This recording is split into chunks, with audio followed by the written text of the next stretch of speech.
Hello, everyone. Thank you for being here on this Friday. Dwayne has his beautiful view as always. There he is. He's panning over for us. So welcome and thank you for being here. We're very excited always to spend this time with you. So I'm Tiffany Castano and I'm CEO of Zephyr, which is an HR consulting firm. And I'm joined with my co-host Suman Kapoor, and she is CEO of Well Balanced Solutions. So we are grateful to have Liza Katsman here with us today, and we're going to chat about our intersections of our identities and her experience and how that has impacted her and her background on being a diversity, equity, inclusion specialist. So I'm going to go ahead and kick off and read her bio, and then we'll let her tell you more about her. This will be an interactive discussion, so feel free to come off mute.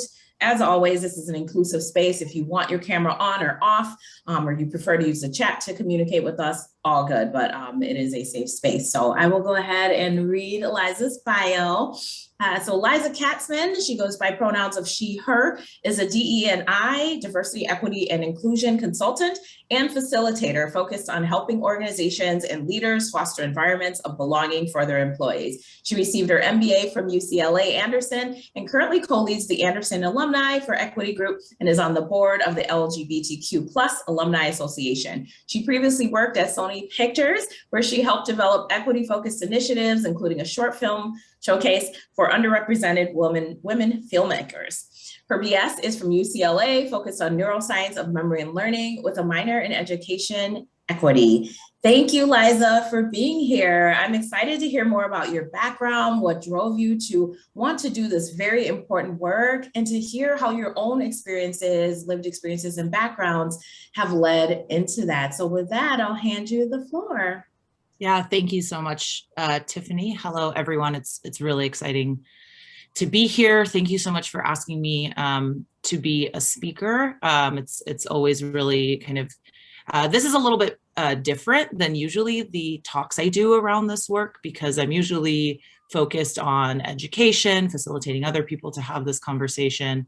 But when Tiffany and Suman and I initially met, I kind of said, you know, my venture into this work, my relationship to it, and around my identity is very, very, very complicated, and I don't get to talk about it too often. With that, my talk on this is not nearly as polished or prepared as a lot of other things I talk about, which I think will genuinely make it a bit more interesting. But with that, you know, if you have questions, if you want to interject with anything as I talk about my background, or you want clarification or comment, whatever, I always think about these things as more, you know, conversational, especially in this regard, where it's not educating you about anything particular. So I'll kind of talk about my story, my background, how it relates to my work in this space. And hopefully that brings a little insight, and then we'll open up the conversation into more of a dialogue around each of our identities, how that's really influenced the spaces that we feel like we do or don't belong in, or the voices that we do or don't have inside certain topics or certain kind of vessels. So I'll get started. So a bit, my background, my journey is really, really, really important in how I landed where I am, some of the perspectives I have around this work, and also kind of how I got here. So I'm an immigrant. I came here from Russia when I was a small child, around 4. My family is Jewish, and we actually came to the US as Jewish refugees. I grew up with the stories from my parents, my grandparents, around the fact that where I came from, we were a completely marginalized identity. Jewish was stamped in our passport. We weren't allowed to have certain accesses, certain jobs.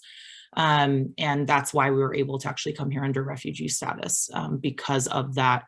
You know, the US kind of opened its borders for that, and we were actually able to immigrate here. And when I went to elementary school, I was in an extremely diverse school. It was especially, I didn't know this, but it was especially for, like, you know, bringing in kind of underserved students from around the city that were, gifted or whatever you want to call it. And so all of my friends were Asian, Black, Latino. Like I thought that that's how Los Angeles was. I thought that's how the world was. I grew up even thinking I was kind of the weird one because English wasn't my first language. And the rest of my friends were all normal, right? The multi-universe, multi-colors that my friends were, they were the normal ones. And I was kind of the weirdo with my, weird Russian rye sandwiches that I bring to school.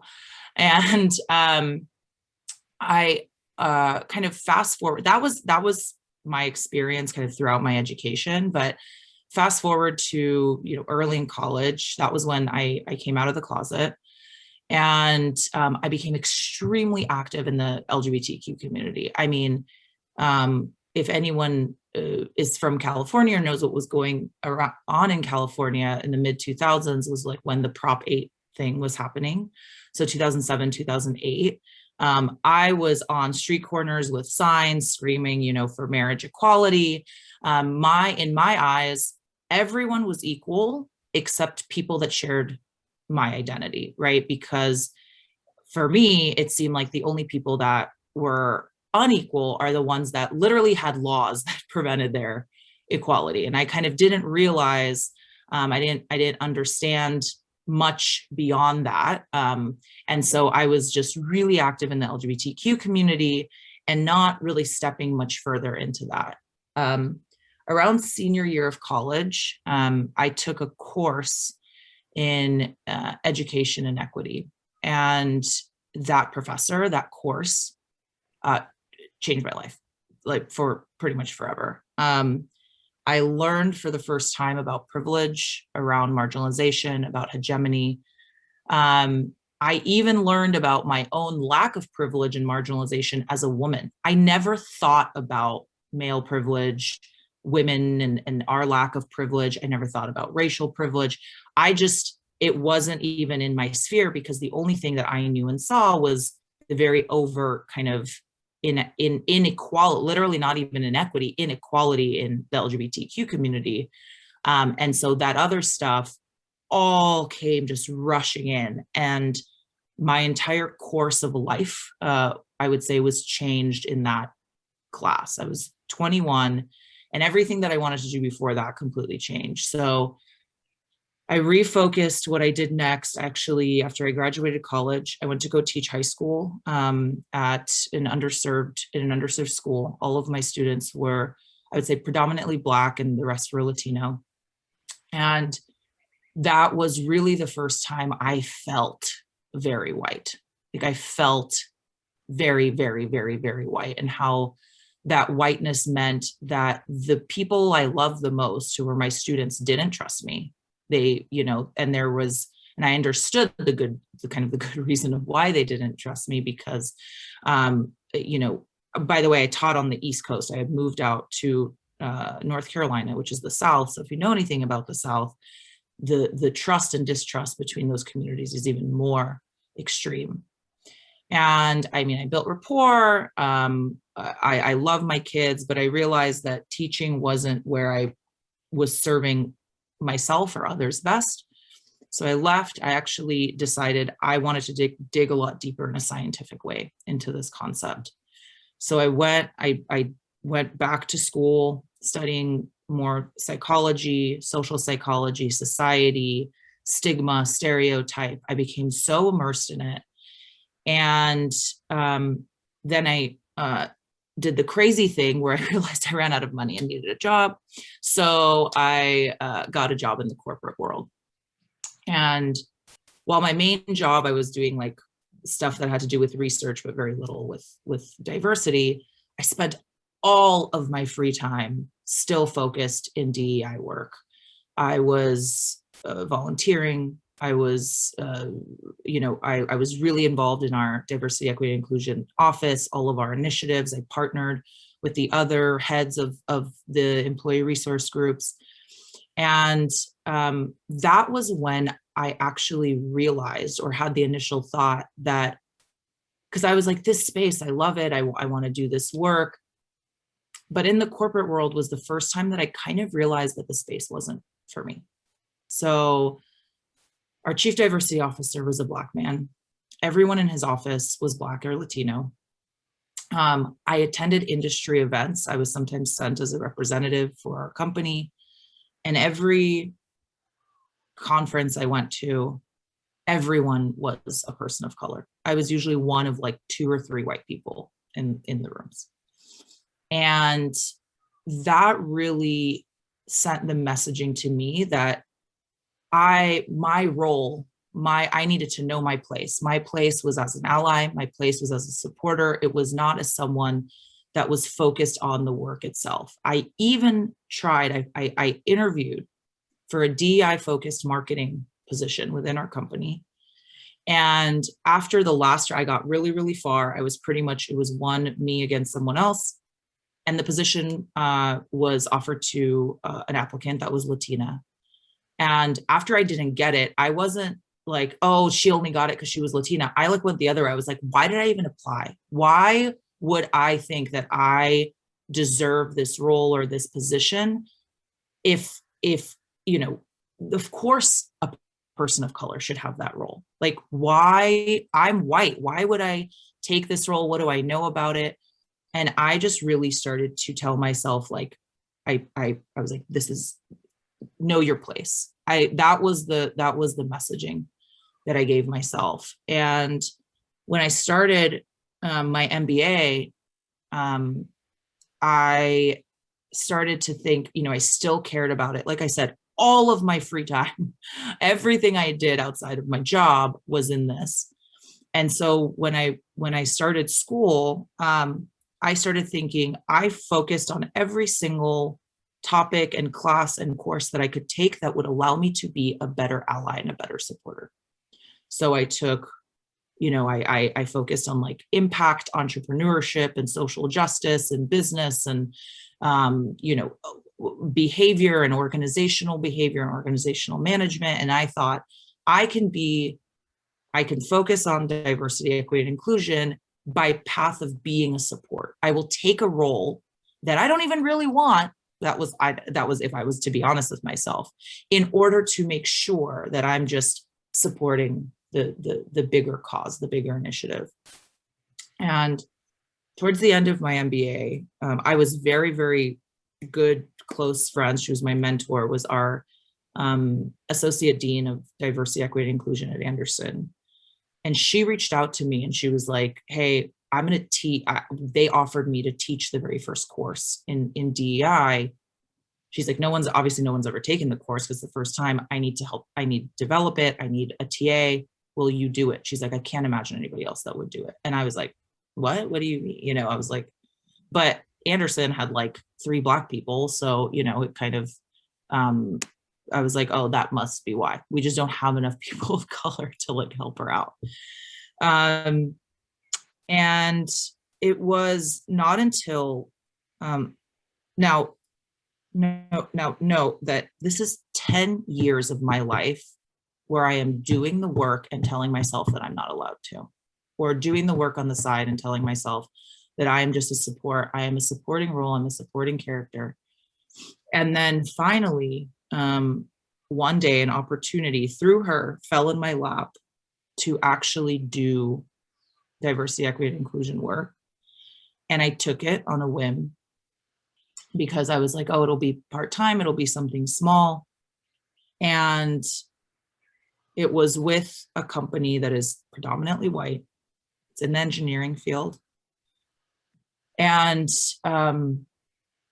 you know, I started running workshops for them, like doing this work. All the while I had a main job where I was a consultant at an organizational change management firm, not doing DEI. I was like, everything was always, you know, on the side, whatever. And doing that work for the first time in my life, I realized that I was truly fulfilled and I was truly happy. And I started having conversations like, but am I allowed to do this? Should I be doing this? And in the process of running those workshops and talking to those people that were, by the way, it's Zooms of like 12, 60-year-old white men. Like that's about it. That's who I'm running these workshops with. Every once in a while, there's a spattering of women and maybe some non-white people, but like not too many.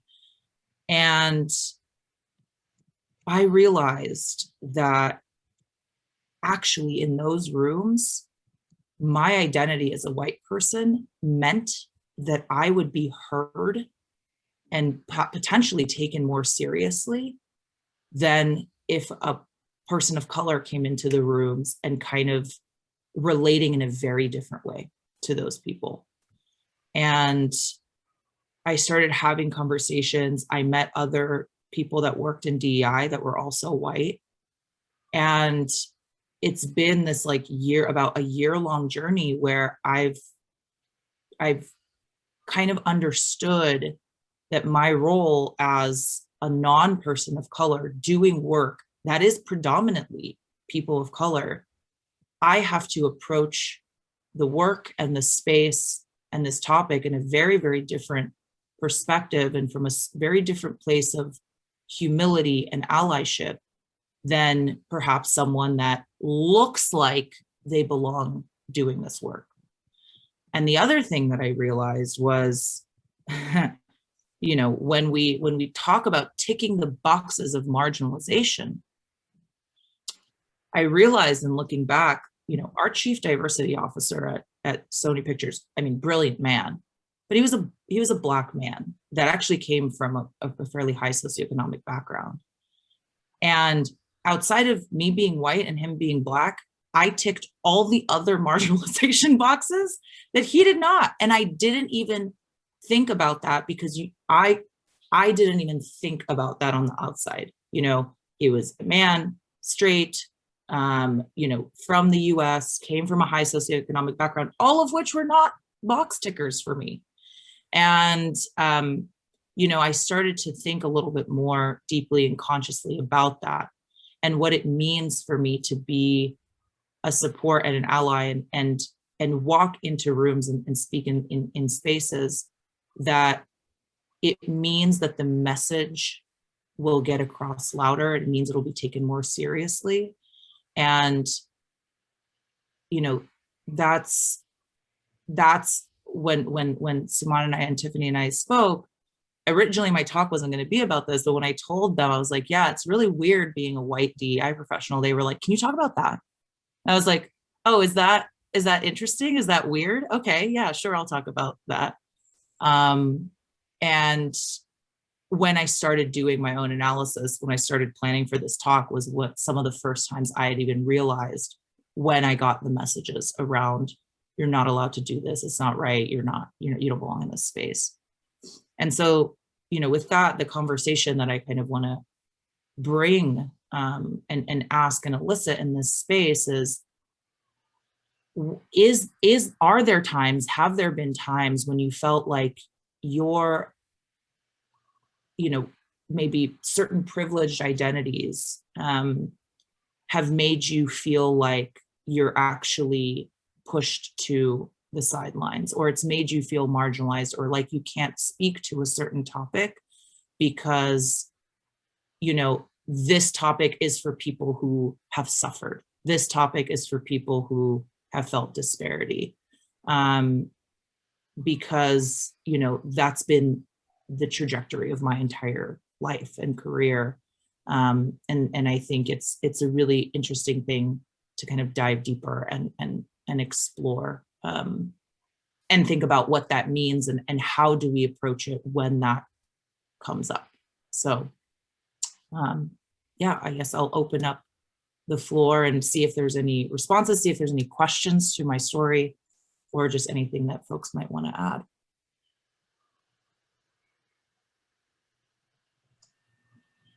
Liza, thank you so much for sharing your story. And your vulnerability. I mean, this was just to hear your story. I was getting goosebumps here and there, right? Just to hear the struggle, you want to do the work. Are you the right person to do the work, right? And what the voices around you are saying and impacting you. So thank you for sharing that story. I think that there is a lot, I just typed in here that even as a woman of color, there are times where I don't feel like I should be doing this type of work, right? Because especially as a Southeast Asian woman, that model minority, and well, you have privilege, you're South Asian, you've got so much going for you, and why would you ever feel that you are marginalized? Why do you ever feel that nothing goes your way? Look at all these school initiatives here in Northern Virginia. The biggest science magnet public high school is under scrutiny now because the majority of the students there are Asian, and they're trying to change admissions policies to attract other students. And so there are times where the voices in my head are screaming, you're not the right one to do this work. And yet, just like you, there's a calling, and whether it means I sit in an ally role for something, and then I sit in a marginalized role for another, I definitely get this really deep pull over privilege and marginalization. So your story definitely resonated a lot with me. Maybe not the exact examples, but I can relate to that struggle. Yeah, thank you both for sharing. I also relate, especially when you first mentioned that first DEI job that you applied for, and your first thought of why would I be the person for this job? As a white man I'm a jazz musician. I play Black music, specifically Black American music. And I've been thinking a lot about, like, what do I even have to say in this space musically? Is there anything for me to share? I mean, there's so much great work coming out now. A lot of voices are being lifted up that have spent a lot of time in the shadows for decades, and in a lot of ways, I feel like no one needs to hear about my story or like my ancestors' story. Like my story is not one that people haven't heard before. You know what I mean? Like, but it does feel more and more important when I play music live to recognize that as a white man, I was never excluded from this music. The invitation was always open, and that, like, what a beautiful model for a community or a body of work to be built on, is just to say, hey, if you put in the work, if you study hard, if you can do the thing, you show up and you will be accepted. And like, of course that was created by Black artists in America, you know, like, of course that's the model that was established and continues to grow. So just to recognize that and put a voice to that. And as you said, like, being a white man, I think in a lot of these clubs, a lot of the people I'm playing for are also white, and to name it and say, hey, this music came from somewhere, I'm glad you're enjoying it, it came from struggle, etc. You know, to hear me say that, I think is different than to hear one of my Black colleagues say that. So really interesting, really powerful. Thank you for sharing that. Yeah, thank you so much, Patrick. One kind of thing that you reminded me of is, you know, in doing this work, I would say that most of the people I know in this work that are people of color have been more gracious and thankful for me as a white person doing this work. They're like, a friend of mine, Fatima, we had a conversation. She goes, I'm so happy you're doing this work so that I don't have to. She's like, I just, you know, she's a brilliant marketer. That's what she does. She works at a giant tech company, is super successful. And she's like, I am so tired of getting dragged into the diversity stuff. She's like, that's not my job. I don't want to do it. I'm not even that interested in it. She's like, I just want to do my job as a marketer. And, you know, so it's interesting. More of the kind of negative feedback or the side I have gotten have actually been from other white people. You know, yeah, it's as Suman said, it's exhausting. And so part of also what's kept me motivated is some of my friends that are people of color that, like, when I told them I was going into this and that I'm doing this work, they're like, great. Oh my gosh, yes, great, you know, help out and celebrate it and thank you, so that I could just go and live and be and, you know, and do the other work I care about. So yeah, it really reminded me of that story. So Liza, can I ask a curious question? My favorite Yeah, kind. of course. So what's been some of the, like, what has been some of, I don't know if pushback is the right phrase, but what are you hearing from your white colleagues, or what is making them feel like you don't deserve or earn the right to be in this space? Is it strictly your skin color? Or what's some of the narrative that you're hearing? I'm super curious. Yeah, you know, it's not necessarily it's like an individual, interestingly enough.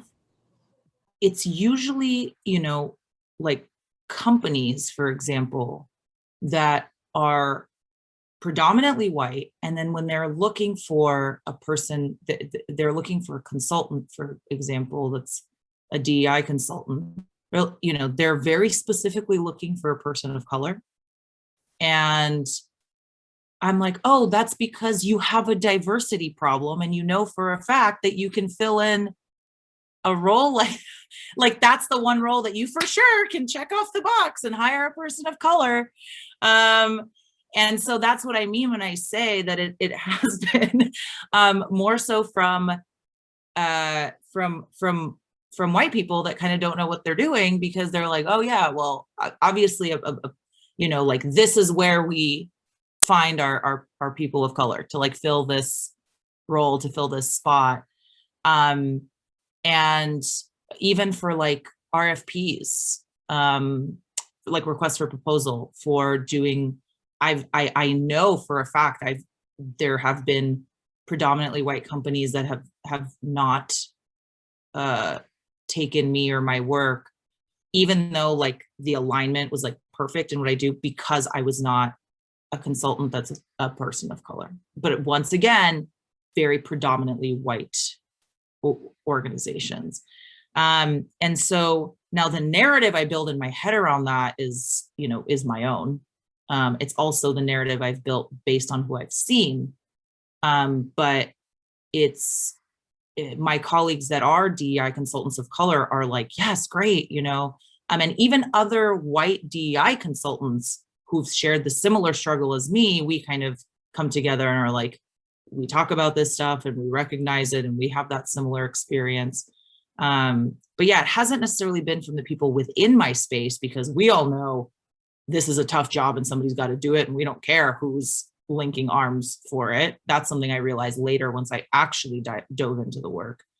But it's more from, like, the people that are hiring, that are seeking this advice or whatever. It's from them that are like, oh, you're not checking the box we need to, and that's what I've realized now. Before, I thought it was like, oh, as a white person, we don't think you're qualified. That's what I heard or thought for a long time. So yeah. Interesting perspective. I think thank you for sharing that too. I think there's such a gap between looking for the person who has brown skin or who is a woman. Like, there's such risk to making that person a token, or even, you know, so many times I've seen, oh, well, you speak Spanish, you can help this patient out. One, you may have made an assumption. Just because they're Latino doesn't mean they speak Spanish. It also doesn't mean that they want to do that. And you're giving them now, you know, when we look at these structures, you're tasking them with additional responsibilities and expectations, and the pay doesn't come along with that too. So I think there's a lot of that. I see it in the consulting space. I share it in the chat that I've seen those RFPs where it's very specific. I came across one like a month ago where it was like very clear that they wanted a person of color. And I think we just continue to check the box. I know that some of my opportunities, I'm a minority business enterprise, so of course that's going to open up some doors. And that's very specifically designed to do that for very structural reasons, and I'm all for that. But I think that sometimes what I see is people are seeking someone who looks like me because they feel like it's gonna move them forward, or because of some of the work that maybe they have to do. And that can be okay too, to a degree, as long as you're doing it for the right reasons and not the check the box reason. So I am super careful to vet all of that.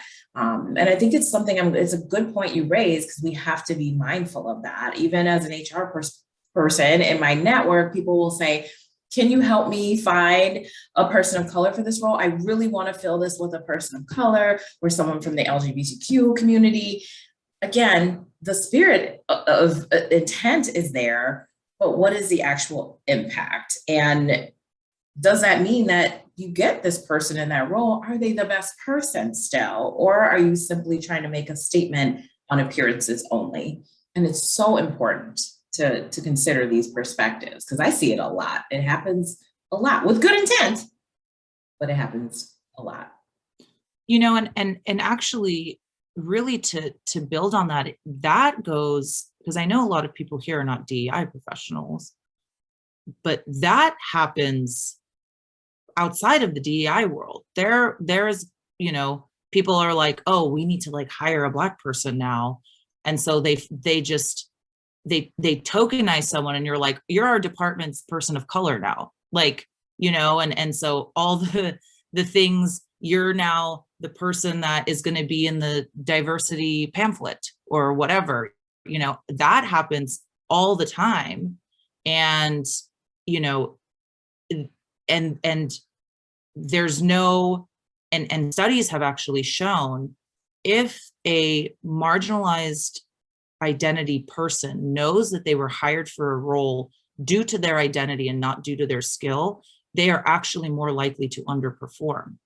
And so it's not that they're underperforming because they're not good at the job, it's that they know that they're there. You only hired me because I'm Black, so why would I even trust you? Why would I work hard for you? And so that's something that we talk about, that I, as a consultant, that's something I talk about with my clients. I'm like, why do you want a better recruiting initiative? Is it because you need more Black people in this company? Well, guess what? Your organization isn't even ready to support more Black people at your company. You still are non-inclusive and support, you know, an assimilative culture and all these things. And so, like, we have to, you're putting the carriage before the horse, friends, because you're actually gonna get a more negative outcome than what you intended. And the diversity and the positive ad of an underrepresented identity joining your team, you will not reap any of the benefits of it. And that's something that I think blew up in the last year, where companies are like, we need to hire people of color and blah, blah, blah. Now people are looking at us, but they're not doing the work to get there. And so I think that turnover and retention rates are actually really, really poor. And it's because people aren't actually feeling supported. So Tom, go ahead. It's good to see you. Hi, you as well. So, and I'm just to follow right in with what you were saying about organizations that are not ready yet to be bringing in a more diverse employee base.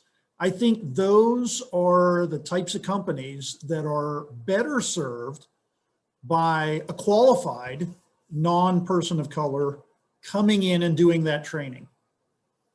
And here's why. Because if they're not diverse and somebody of color comes in and is in front of them, it's like, to all them, it's like, oh, this person is so different from me, and they're hitting me with all this diversity stuff because they think they deserve it, or that's the new, you know, whatever.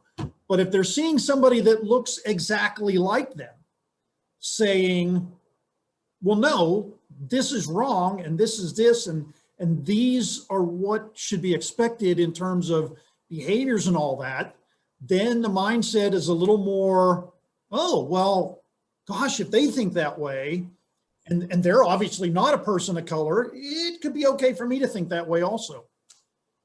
Yeah. Tom, honestly, one of my biggest things, I'm like, I wish we had more white men doing DEI work. No joke. Because I'm like, who is in the hegemony kind of place of power, right? If some of us can be windows, but mirrors are also very, very, very important. Oh, hi, doggy friend. Always love it. My cat almost attacked me during this talk, and I had to do like a mom side swipe like during my talk that none of you noticed. So I appreciate the animal. But you know, that type of that mirror that you're talking about, where someone can talk to me and tell me the value of what we're doing, and it doesn't seem to be out of a place of self-service, then that's massive. That's massive. That's a massive, I mean, proven persuasion technique. And I'm so fortunate. The company I work with now, the CEO is like, you know, a 55-something-year-old white man, but is such a just ravagely passionate about diversity. And so some of the leaders that I have to work with, that he is my conduit to within his company, he's able to say, like, this is important, you should listen to this person. And that has brought me a lot of access and ability to talk to things that if I didn't have his support to do that, people would be like, nah, because I do work with engineering. And so only like, I think right now in their leadership, maybe 13% or something are women. So when we talk about, you know, lack of representation, gender there is just as bad, if not worse, than people of color representation. And so I'm the like token woman that's telling them why to treat women better. And so I feel both sides of that coin. I'm white, so they're predominantly white, but I'm also a woman, so they're just like, I'm scared of, are they going to think I'm whining and telling them to treat their female colleagues better, you know? So yeah, super, I think you're so on the head, Tom. Like that's been the place I'm trying to come from, is where can I bring value as a mirror, and where can I bring the value as a window? And a question you can also ask yourself, like, when can you play the role, even as just an individual, not as an educator or a consultant? Where can you play the value of a mirror or a window into some of these things and realizations? Because that's to me, the meaning of allyship and support, is when can you use your power as a way to bring people along? So I love that, Liza. Oh my gosh, that analogy of window and mirror is so simple, but mind-blowing. I love it a lot. You know, so I'd like to throw this out there too, because it's a lot of what I'm hearing is our scenario similar to this. Senior leadership, CEO wants to do the work the right way, right? Predominantly white. How do we create a successful plan to bring in more diversity? Positions are available and open that need to be fulfilled. And yet the plan may not be perfect to get someone in there. And they end up hiring a non-person of color, and then staff rebels, right? Well, if we had this job available, why didn't it get filled with a person of color? What are we saying? What is it, the image that we're putting out there? And yet the senior staff is trying to do the work the right way. They're trying to make sure that they're not just checking off a box. So how do we manage that off balance, right? Where CEO wants to do it the right way, staff wants it to happen faster and faster, and yet life is still happening and the business still has to go. We don't have enough staffing to manage this as quickly as it probably needs to happen. That's a scenario I'm hearing a lot these days. That is, to me, simply a lack of vulnerability and communication. Simple as that. When I worked in change management consulting, and I'm very, very, even though the work I was doing while I was there wasn't necessarily filling up my cup and my soul, what I learned was about the power of communication and vulnerability. If this is your goal and this is what you're earnestly trying to do, but you want to do it in the right way, tell your people, tell your employees, we are on a trajectory to get here. In order to do this in an authentic way that doesn't tokenize or further marginalize potential employees, we are taking these processes, we are building authentic relationships with these organizations. And in the process to do that, we're going to have, milestones that we're going to have to step on and step over, and give us grace. That, I think, that is how change management is done well, is letting people know the process that you're going through, the challenge that you may have in going through that process for an ultimate goal, and saying, if we did this the way that a lot of other companies are doing it right now, we would see these catastrophic results, right? We would see that people that we value aren't actually able to be valued and sustained at this company. And so here's what we're doing instead, and here's the path that we're taking instead. So it doesn't have to be any change in behavior. You just have to know people what you're doing and why. Because what we know as individuals is, we know our intention, we know the impact that something made on us, and this is interpersonal or on a bigger scale, but we can only assume other people's intentions. And we can only assume the impact that they're trying to make. And so it is the responsibility of the company to fill in the gaps of assumption, right? Because when we can actually be clear and transparent about the goals that we're trying to make. So for example, there are companies that haven't put out messages around BLM, right? I had a client that didn't put out a message around BLM, and then their CEO actually talked to the company in a all hands without sending an email and said, I didn't put a message out because I didn't want to do that until I authentically did the work and research and could actually commit to doing something, as opposed to just lip service. And people responded so much better to that than putting out just a black square or a message or whatever it was. And I think that the people of color at the company were just, I think they probably responded better to that than anyone else, because that comes from a place of authenticity.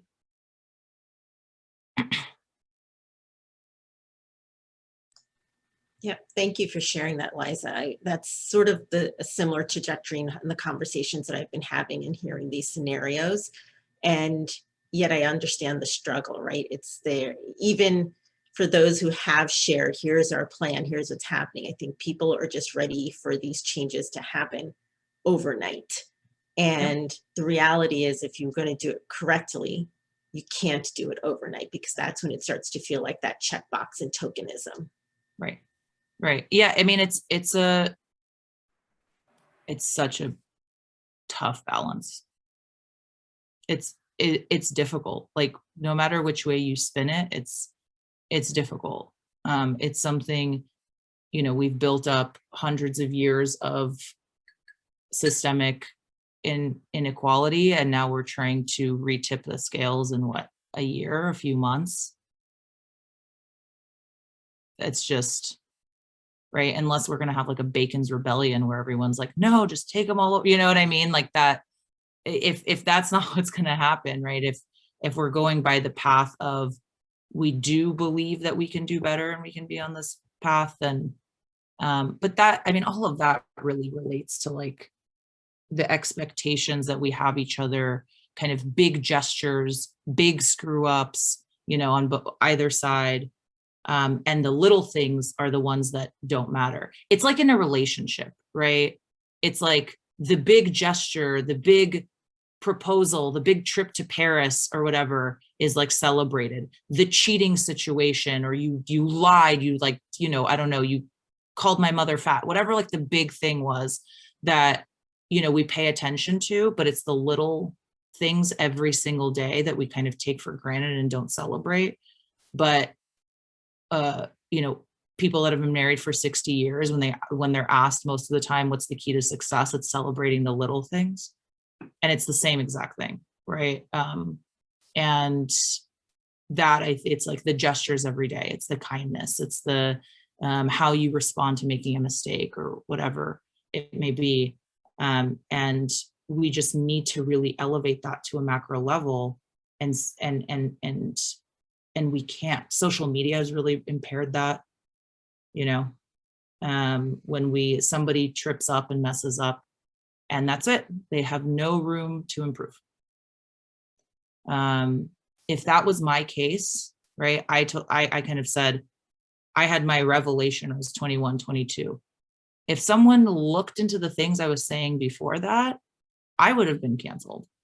And I do this work for a living. I've committed my life to doing the work of justice and equity and inclusion. And I for sure, if somebody, luckily I didn't like tweet or have, you know, nobody can access my old MySpace, but like, you know, the reality is that I'd probably be canceled.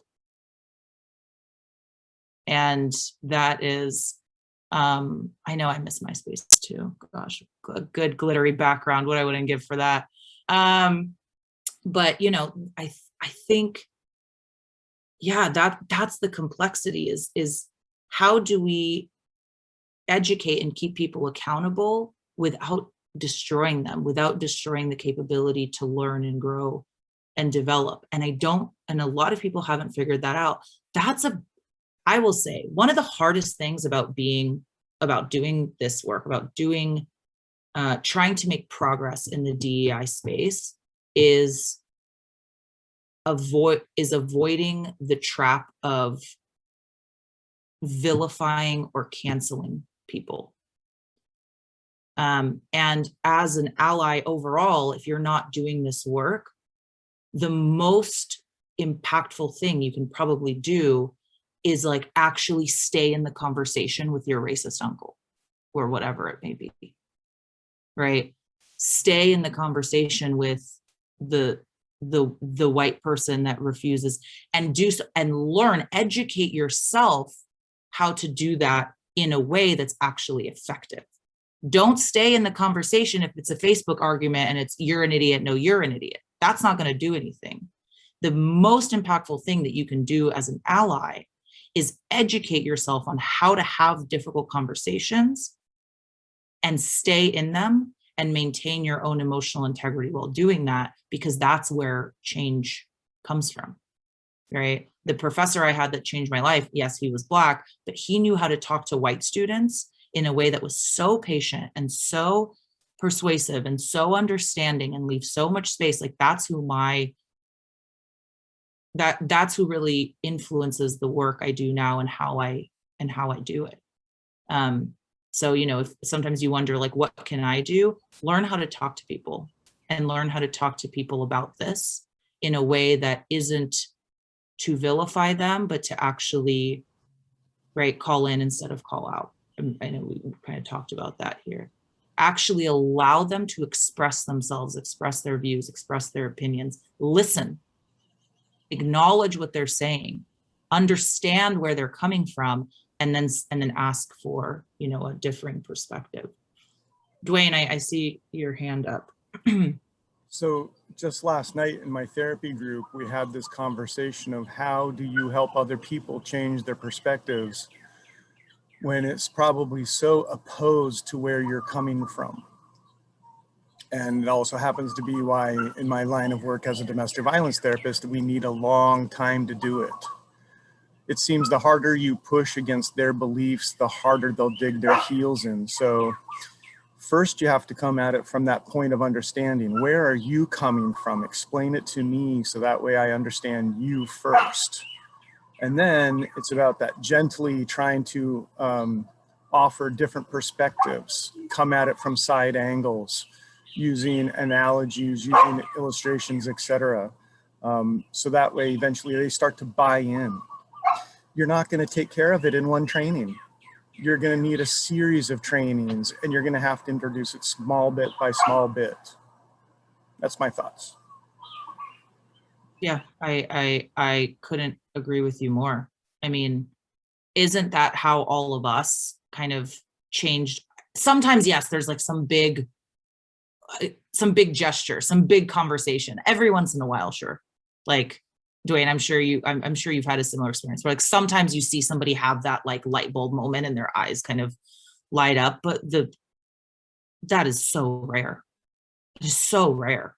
I remember I had a wonderful professor once tell me, he said, your job, and this was kind of when we talked about kind of persuasion tactics. He said, sometimes your job isn't to get somebody to go from a no to a yes.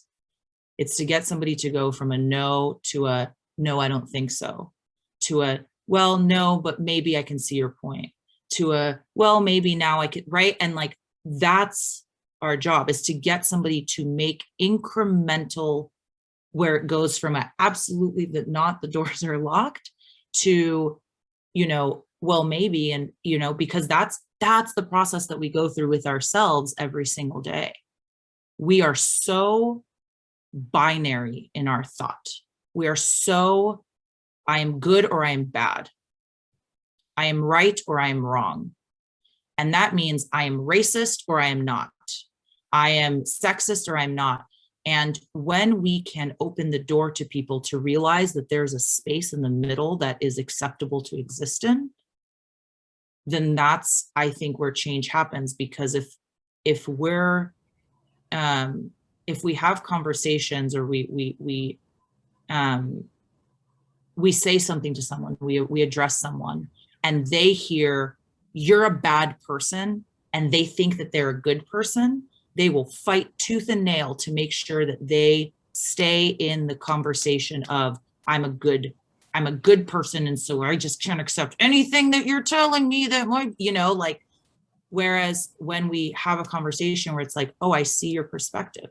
I see where you've developed the thoughts that you have. Is it possible that we can, that, yes, I think you're a good person. I think you have good intentions. And with that, have you tried exploring thinking this way? Have you considered that there's this other experience? Whatever that conversation looks like is about drawing people away from this really binary extremist thinking, and understanding that that's where people shut down, and to like kind of crack the door open, make sure we still placate people and be like, no, I think you're a good person. I don't think that you're a monster. And with that, do you think that you can also kind of hear another perspective, or whatever that may be? So if I may finish the thought, so to speak. Please, of course. What you're trying to do is give them enough information to allow them to look at life around them and start to see it differently. And that takes time. Yeah. Yeah. Great talk. Yes. Oh, well, thank you so much. It takes time, and it also takes listening to them. Because we can't fill in gaps if we don't know what gaps exist. If we don't know the current, perspective, if we don't understand the current viewpoint, how on earth can you try and fill in what information they're missing? And that, I think, is where we're extremely limited. We have such an inability to listen and understand why somebody developed the viewpoints that they did, that you know, it would be amiss for us to think that we could change their mind or make them think differently.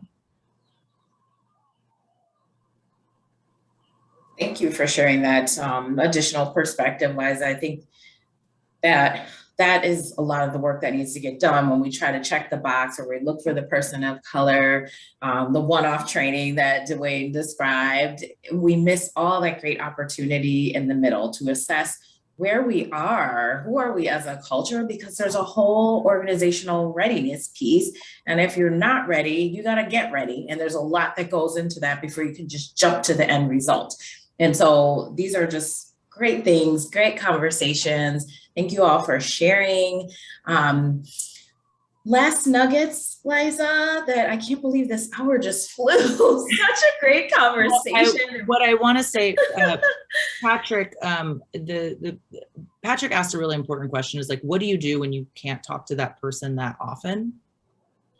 And one thing is, and we can, if you want, please feel free to reach out to me separately and we can kind of go a little bit deeper in that discussion. But sometimes we talk to a person and we just leave them with some kind of idea or some kind of sentiment, right? And it could be helpful, right?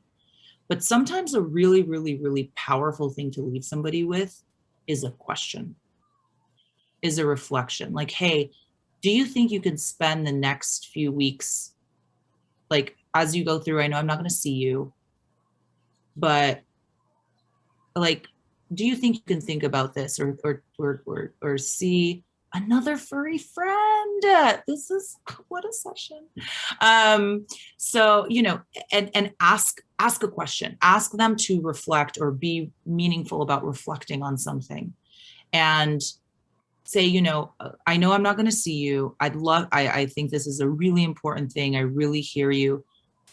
Do you think over the next, until I see you again, you could really start paying attention to the messages that you're getting and what they're telling you? And we can just talk about those. Because sometimes just bringing something to someone's awareness and asking them to be aware of something as opposed to just passively taking it in can be pretty powerful. Because then you can talk to what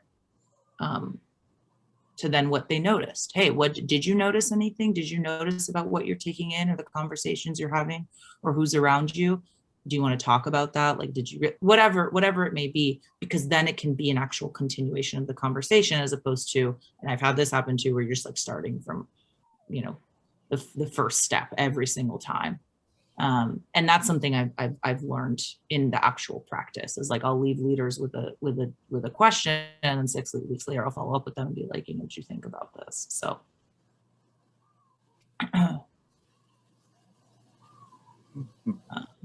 This is excellent. I can't believe an hour is done. I think we could have kept going. There were so many powerful nuggets, so many, for me, what I love is language, right? So I think we learn, and our mindset is all about one thing, but then to here's a way that we can have this conversation, like examples that you just gave about, can we you know, can you look at it from this perspective in the next couple of weeks? Can you maybe look at it from this idea and let's get back together? Just sort of having those calls to action and the language on how to ask that is so powerful to me. I'm very much that sort of tactile, visual, give me what to say person. So I appreciate that. I often watch the recordings in the background, but this one I'm going to be with pen and paper because there's so many amazing nuggets here, Liza. Thank you so much for sharing your hour with us. Thank you to our community for another amazing conversation. The chat was lit as usual. If you want, save that chat. It was just powerful questions, thoughts, comments in there. Next through my LinkedIn, just in case, if anybody wants to connect or go deeper or ask any follow-up questions, it's there. I put it in the chat. Perfect, thank you. And next week we have a community connect, so we can potentially follow up with this conversation, maybe put together some thoughts, some language on how we have these difficult conversations in the workplace, with family, you know, take it to the next level. But thank you everyone for joining us. Have a fantastic weekend. Tiffany, anything else you wanted to add? Just thank you. Really appreciate you all, our new faces, existing Team Replay. We always shout you out. We see you there too. And some of our Team Live becomes Team Replay, like Suman and I when we rewatch these, and even our guest speakers. So thanks, Liza. Thank you, everyone. And this work is tough, and it doesn't happen without people like you and really that commitment. So thank you all for spending your time, and Liza, certainly for these hot golden nuggets that you shared. And we're looking forward to seeing you all next week.